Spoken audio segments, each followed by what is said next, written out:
Video we are going to start with question number 3 part 1. Okay, prove that following are irrationals. We have to prove that 1 by root 2 is an irrational number.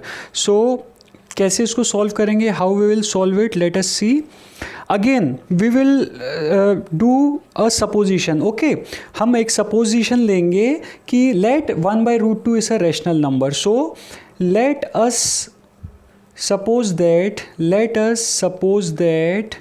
1 by root 2 is a rational number. Is that clear?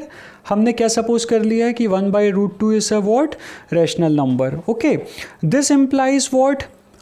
1 by root 2 can be expressed. 1 by root 2 can be expressed in form of p by q, where p q are what? Where p q are what?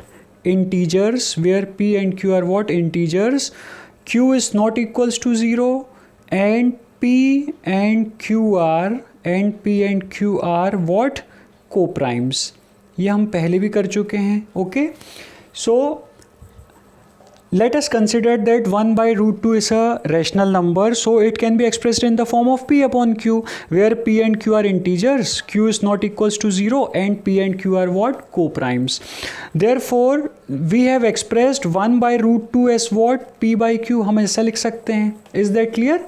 So I am rationalizing the denominator here. मतलब root sine को eradicate करने के लिए, हटाने के लिए मैं यहाँ पे रैशनलाइज कर रहा हूँ. I'm rationalising the denominator. So what I'm doing, 1 by root 2 को I multiply both numerator and denominator by root 2.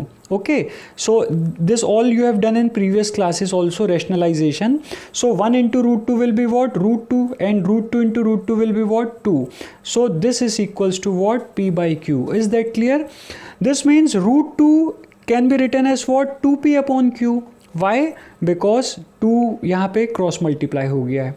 Now see, p और q तो पहले से इंटीजर्स थे.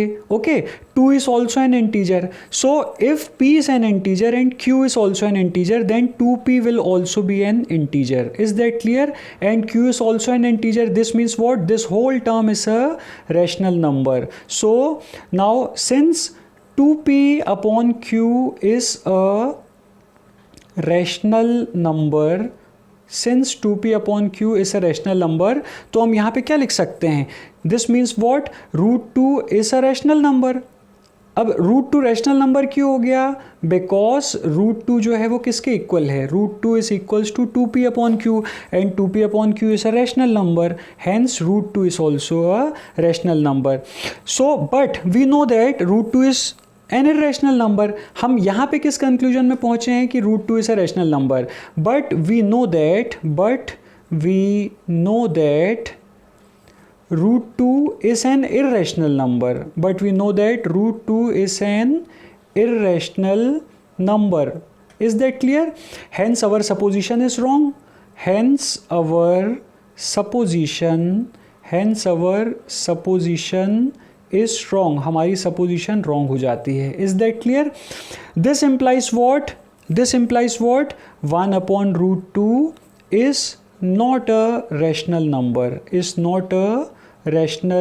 क्योंकि हमने इसी को suppose किया था कि 1 by root 2 rational है. Okay? So 1 by root 2 is not a rational number, and a number which is not rational is known as what? Irrational. This implies what? 1 by root 2 is an irrational number. This means what? 1 by root 2 is an irrational number. So this completes the proof of question number 3 part 1. Okay, in next video we will do part 2. Thank you.